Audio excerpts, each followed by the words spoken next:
Aqui na companhia do querido Fábio Porchat. Como está? É uma honra ter você. Imagina, pô, eu que agradeço. Eu queria falar, começando por esse espetáculo, né?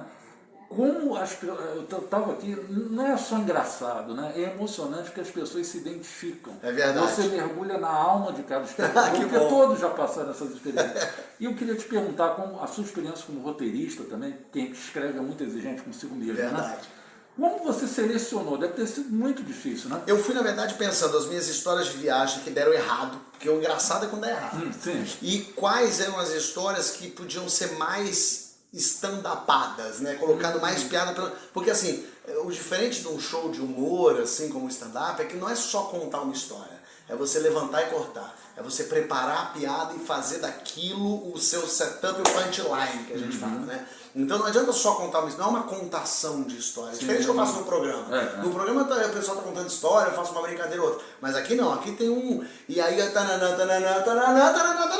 E foi, entendeu? Então eu fui blocando as histórias, pegando quais histórias eu achava divertidas. Então eu lembrei da do gorila, aí lembrei do meu sobrinho afogando, aí lembrei da massagem na Índia, umas histórias que eu contava para os amigos e que o pessoal ria. Porque stand-up é isso, não tem ensaio.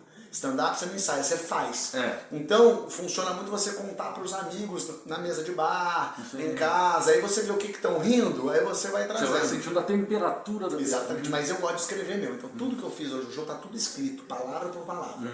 Eu escrevo mesmo cada texto. Claro, depois vou cortando, vou editando, vou achando o lugar certo, organizando as histórias. E essa aqui tá muito forte, ela tem que entrar mais pro final, essa pro início. Então, eu vou fazer um trabalho de roteiro dentro desse texto. E esse contato com o público, essa improvisação, é sempre fácil? Ou já encontrou a resistência de alguém não querer ir ao palco? Não, tem. Às vezes um dia, porque eu sempre converso com o público e tal, e quem nunca veio ao teatro e tal. Tem um dia uma mulher falou, eu falei, sobe aqui rapidinho. Ela falou, pelo amor de Deus, não. Eu falei, não, então não precisa vir. Porque você não quer constranger a pessoa. A gente tá rindo junto. Eu acho que ainda mais nessa volta meio de pandemia, assim, a gente tá precisando rir junto.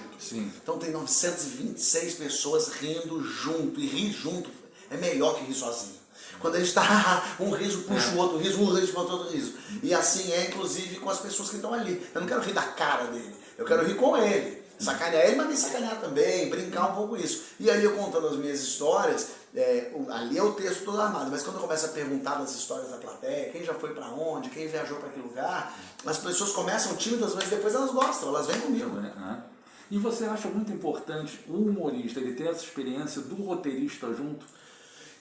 Eu acho que no stand-up é fundamental que as histórias estejam verdadeiras para você. Não necessariamente você precisa escrever sempre o seu texto. Tem gente que escreve para outros humoristas. Se você consegue absorver aquilo e trazer para você como se aquilo fosse uma verdade, funciona muito. Aquela observação não precisa necessariamente ser uma vivência. Eu sempre gostei do meu stand-up, contar histórias, falar um pouco, pegar um tema e dissertar sobre ele. Mas tem comediante que não faz isso e é ótimo também, então cada um tem um jeito. Mas eu gosto disso, assim, então eu gosto de fazer o meu texto. Aquilo que eu vivi, que eu acredito de verdade, porque eu consigo fazer com... Eu vejo o gorila, eu lembro do gorila. Eu lembro do hipopótamo parando, olhando pra mim, abrindo a boca. Eu lembro dessa cena. Então quando eu visualizo isso, o público visualiza junto. E a experiência do talk show, foi uma coisa que veio depois ou você já acalentava isso? Foi depois, mas eu sou um cara que se eu não fosse ator eu ia ser produtor, porque eu sei organizar coisas. Então eu acho que no talk show você tem assim um comando, você tem que estar entrevistando a pessoa, mas tem que estar de olho na plateia, na pauta, no tempo. Você tem que ser um pouco produtor também quando você apresenta um programa. Tem que estar olhando a câmera, sabe que tem aquela ali também, tem o texto no TP. Então tem uma coisa de se preocupar com o todo que eu gosto muito. E eu me interesso pelas pessoas. Eu me interesso genuinamente por que as pessoas têm a dizer. Hoje aquela história que a pessoa está contando, eu quero ouvir aquela história, até para eu poder interferir naquela história. Então quanto mais você vai se interessando, mais o público de casa se interessa. E talvez por isso que História é essa, Porchat, deu tão certo que logo em 2019 você já ganhou o prêmio APCA de melhor programa de... Fiquei muito feliz, porque o programa ele caiu nas graças do público e da crítica. É tão difícil isso acontecer e a gente fica tentando fazer, estamos no quarto ano, na quarta temporada, e manter o nível das histórias e manter o nível do programa para a gente não baixar o sarrafo. E é impressionante como é que você concilia também com o cinema. Você recentemente fez O Palestrante. Exato. E uma coisa interessante, não vou dar spoiler, mas só para você refletir sobre a tua resposta. Você acha que quando uma pessoa se torna impostora de si mesma, isso pode ser um caminho para ela acabar descobrindo a sua verdadeira identidade na vida? Eu acho que não. Eu acho que, na verdade, quando você torna impostor, se você não tem essa consciência, é uma armadilha que pode ser mortal, pro artista principalmente. Se você começa a ficar meio refém de si, começar a achar que aquilo é você e tentar não sair desse roda-moinho, ele te leva para baixo. Você tem que estar atento, porque você tem que saber quais são as suas características, o que você faz de bem, de mal, como é que você brinca com aquilo, mas você precisa ter isso na sua mão, você não pode deixar isso te dominar. Escapar, né? Então você tem que saber para poder dar uns escapulidos aqui. Então acho que na vida do artista, se você acredita demais, você é engolido. E eu queria falar um pouquinho também dessa nova temporada. Agora você vai gravar novamente novos episódios do programa, né? O programa, na verdade, ele já vai até o final do ano, no GNT, ele vai na Globo até final de outubro. Eu já deixei tudo gravado, agora já estou preparando para o ano que vem. Eu já estou atento para lá, porque eu estou escrevendo agora 2 filmes, fiz o especial de Natal do Porta dos Fundos, que estreia agora em dezembro no Paramount Plus. Já estou pensando nas coisas para o ano que vem. A vida já vai tomando rumo, essa peça vai para São Paulo ano que vem, então eu já estou planejando o ano que vem. Agora, a última pergunta, deixar para o grande, uma pessoa que você admirou toda a vida, que foi Jô Soares. Você escreveu aquela cartinha para ele no programa, e ele, de uma maneira visionária, eu diria, intuitiva e visionária, permitiu.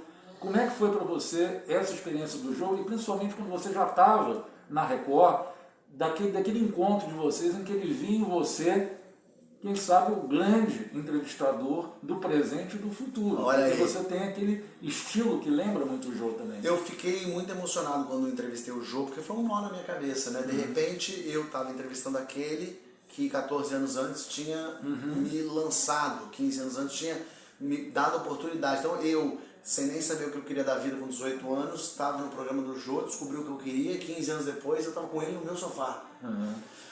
É um negócio muito mágico, muito potente, muito bonito, muito avassalador, assim.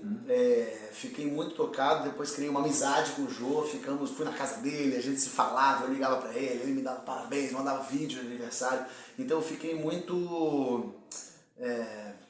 Fico muito grato, assim, de ter conseguido estar do lado de um gênio.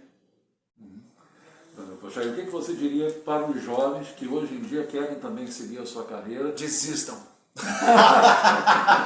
Não, eu diria estudem, leiam, conversem, formem grupos, se juntem a pessoas, achem a sua turma. Porque... E descubra a sua ousadia também.